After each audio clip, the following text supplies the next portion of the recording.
Assalamualaikum. Pagi ni kita nak tengok cara-cara nak proses buah belinjau. Semalam aku pergi Penaga, rumah kawan, dia bagi buah belinjau. Belinjau ni, berlambak baginya. Ni. Buah ni dia berangkai-rangkai sebenarnya. Dia berangkai-rangkai, aku dah asing-asingkan dia bertangkai dia. So, hari ni aku nak proses lah cara-cara nak memasak dia. Cara-cara nak menyiang dia.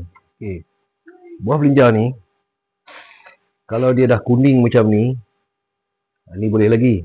Tapi kalau dah kuning sangat, dia dah jadi keras. Kebiasaannya orang akan buat, kalau orang Jawa dia akan tumbuk-tumbuk, dia akan hancurkan, dia akan buat keripik belinjau. Keripik belinjau ni sedap. Dia pahit-pahit dan lemak. Dan untuk buat sayur, kita belah dia dulu ya. Tengok cara proses belah dia. Okey. Cara proses belah dia, kita belah dua macam tu. Okey. Dia terdapat biji dia. Biji dan selaput. Okey, ni biji dia. Biji dia jangan buang. Biji dia ni kita ambil untuk kita rebus. Dan di dalam dia ada selaput. Kalau kita tengok selaput ni masih muda lah. Tapi kalau selaput yang tua dia keras. Ya. Selaput ni keras, tak elok kita makan. Ni selaput ni muda, okey lagi lah. Boleh gagah lagi lah. Kita boleh kunyah lagi. Tapi kalau yang tua, selaput dia dah keras. Ya. Dia belah dia macam ni je. Belah dua. Belah dua buah dia. Okey. Belah dua. Dan kita basuh-basuh. Dan kita bolehlah buat masak lemak ataupun lemak tumis darat ataupun kari, masak kari tumis darat ya. Kari tumis darat. Itu cara dia. Okay, mari kita tengok, kita belah yang dah agak nak masak. Ya, tempat yang agak nak masak ni dia keras sikit. Jadi yang ni selalunya dia punya selaput ni dia keras. Tengok selaput dia keras. Yang ni memang kita tak boleh nak makan lah. Bahaya, takut tercekik. Selaput dia keras. Yang tua ni kebiasaannya aku tak ambil lah. Tak ambil. Tapi kalau nak ambil pun boleh, tak ada masalah. Cuma selaput dia jaga, hati-hati. Selaput dia kita jangan ambil. Selaput dia keras ya. Tengok dia selaput dia. Selaput dia ni keras sikit.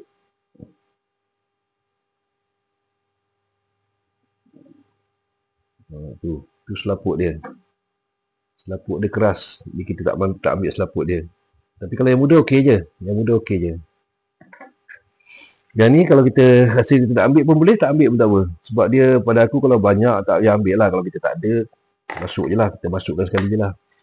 Dan dia ada juga buah-buah kecil macam ni. Buah-buah yang kecil macam ni. Buah yang kecil. Buah yang kecil ni kita tak perlu buat apa-apa. Tak perlu buat apa-apa. Kita masuk je. Kita terus masak je. Jadi yang lain ni kita belah lah. Tumis darat ni kalau ikut aku, kalau ikut masak lemak tumis darat, aku suka dengan ikan bilis je. Masak dengan ikan bilis je. Kan? Tumis darat ikan bilis. Dan kalau buat kari aku suka dengan udang fresh ya. Okeylah udang laut ke ataupun udang bela ke, udang kolam ke, tak kisah, tapi udang laut dapat lagi lah A kan. Jadi selaput ni set elok-eloknya kita jangan ambil lah. Kita belah lagi tengok. Dia lembut je. Biji ni dia macam kalau kita makan dia rasa macam mana nak cakap lah. Dia lemak-lemak lah. Dia lemak-lemak. Macam kita makan rebus biji cempedak. Lebih kurang macam tu. Jadi kalau yang muda macam ni, kita boleh ambil lah. Kita masak sekali dengan dia punya kulit. Kulit dan dengan biji dia. Kalau kata selaput dia keras, tak payah ambil lah. Kalau selaput dia agak keras tu, nanti cekik pula kan. Masak lemak tadi ni, kita buat masak lemak tumis darat. Ya, macam masak lemak biasa. Cumanya bezanya kita masak dengan buah belinjau ni lah. Buah belinjau. Buah ni memang rare, jarang orang nak jual. Ada setengah orang dia tak nak makan pasal dia kata angin. Buah ni dia ada sikit angin, tetapi pada aku, sebab benda ni kita dah biasa makan, so antibody kita dah kenal. Bila antibody kita dah kenal, dia tak ada masalah dah. Yang kita jadi masalah ni baru first time makan, antibody pun tak kenal lagi. Jadi dia terkejut. Bila dia terkejut tu yang buat sakit angin lah, sakit perut lah, urat lah, macam-macam. Daripada aku tak ada masalah lah.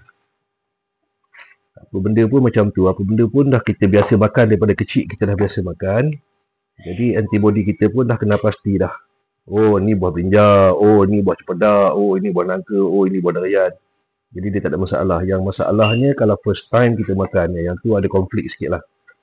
Ini pada pandangan aku lah. Bukan kata saintifik, bukan kata ahli sains, tapi aku punya pandangan lah. Aku suka buah ni, aku suka. Sebab dia rare. Kawan aku yang duduk kat Penaga tu, dia kalau time musim buah je, dia akan panggil aku lah. Dia akan call. Zam, Cik Zam, ramai buah tengah masak ni, buah dah banyak ni, dia kata. Sementara dia belum kuning lagi. Kalau kuning, dah tak boleh buat sayur lah. Tapi kalau kuning dia dah masak, kita boleh rebus dia buat makan macam kacang ni. Macam kacang rebus pun boleh juga.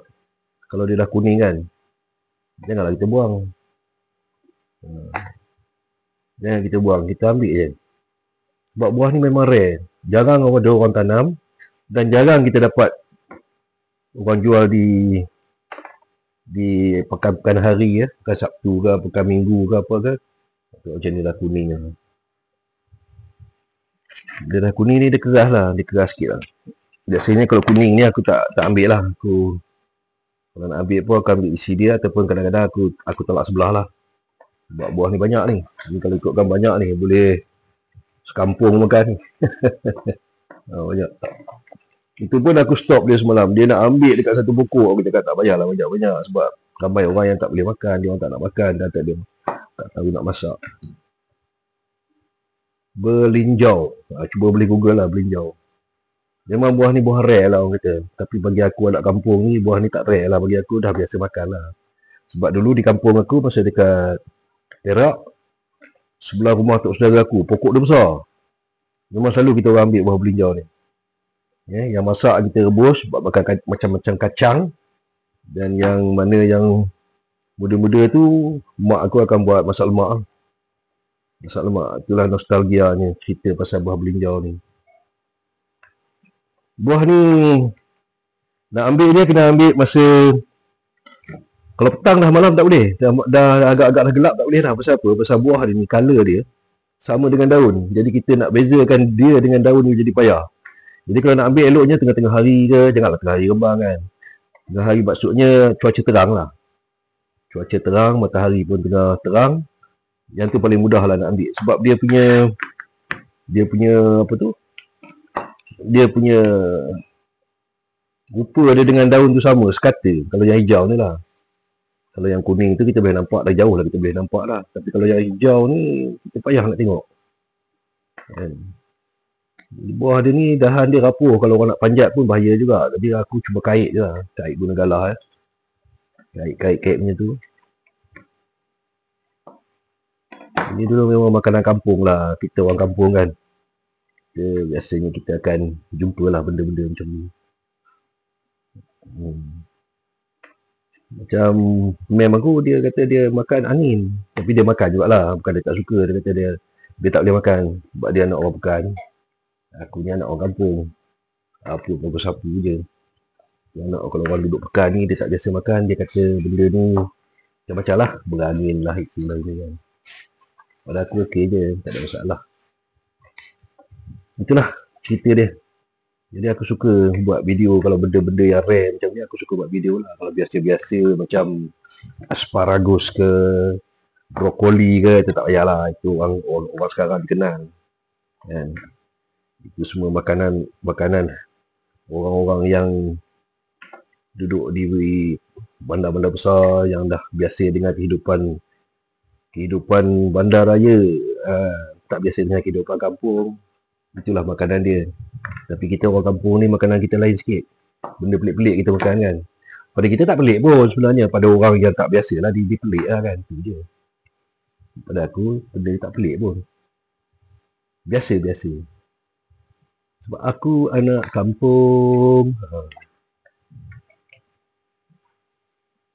Tapi hati-hati lah benda ni. Dia boleh tergeleceh tu. Kalau pisau tajam, silap-silap boleh putus jari lah.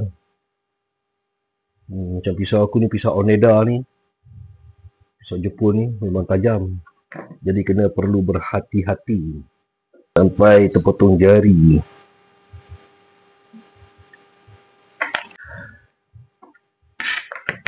So hari ni aku minta mem aku tolong masakkan lah. Aku minta dia tolong masakkan yang simple. Masak kari, masak hari ni aku nak suruh dia masak lemak kuning, tumis darat. Mungkin ada, kalau ada lebih, kalau ada banyak lebih tu, aku akan buat masak kari besok lah kot. Sebab ni pun tak ada habis ni. Aku nak habis seorang, yang makan aku seorang je. Anak-anak lagi lah tak erti dia orang. Tak pernah jumpa benda-benda ni. Aku buat ala kadar je lah. So, siapa nak join, nak tumpah makan tengah hari ni, insyaAllah. Datanglah rumah aku, dekat Sungai Petani. Kalau yang dekat-dekat lah, yang jauh-jauh tu lain kali lah. Sebab buah ni pun tak banyak lah. Dia kata buah ni pun by next week pun dah habis lah. Dia akan jadi kuning, dia akan jadi masak kan. Jadi tak boleh nak buat sayur lah. Dia kalau boleh buat rebus ataupun yang pandai buat emping lah. Emping belinjor nama dia. Sedap. Emping belinjor pun sedap, aku suka. Walaupun dah baik kena dengan kopi O lah. Oh. Makan satu nak lagi, makan satu nak lagi. Walaupun dah pahit. Itulah special dia. Dia jadi seronok makan dia kan, dengan angup dia, dengan crunchy dia, dengan rasa dia yang tak boleh nak habaq lah. Rasa dia. Kalau orang yang tak suka pahit, dia rasa macam pahit lah. Tapi pada aku, dia lemak-lemak dia kadang-kadang dia rasa macam manis pada dia kan. Tak tahu lah. Selera masing-masing lah. Wah Habib, 1 kilo dulu masa tahun 90-an ada RM23 sekilo. Emping belinjor ni. Tapi sekarang aku tak tahu. Sekarang mungkin cecah 30 kot. Tapi musim raya besok dia ada lah. Dan perayaan. Tapi masa hari-hari biasa pun ada orang jual. Emping belinjor ni. Belinjor. Emping belinjor. Itulah aku punya pengkesahan berkenaan dengan buah belinjor. Lepas ni aku nak tunggulah lepas ni masak. Siapa yang berdekatan, kalau berminat nak rasa buah belinjor, boleh datang, tak ada masalah. Sikit sama dijamah, apa kata orang, banyak sama dilapah. Okey, Assalamualaikum warahmatullahi wabarakatuh.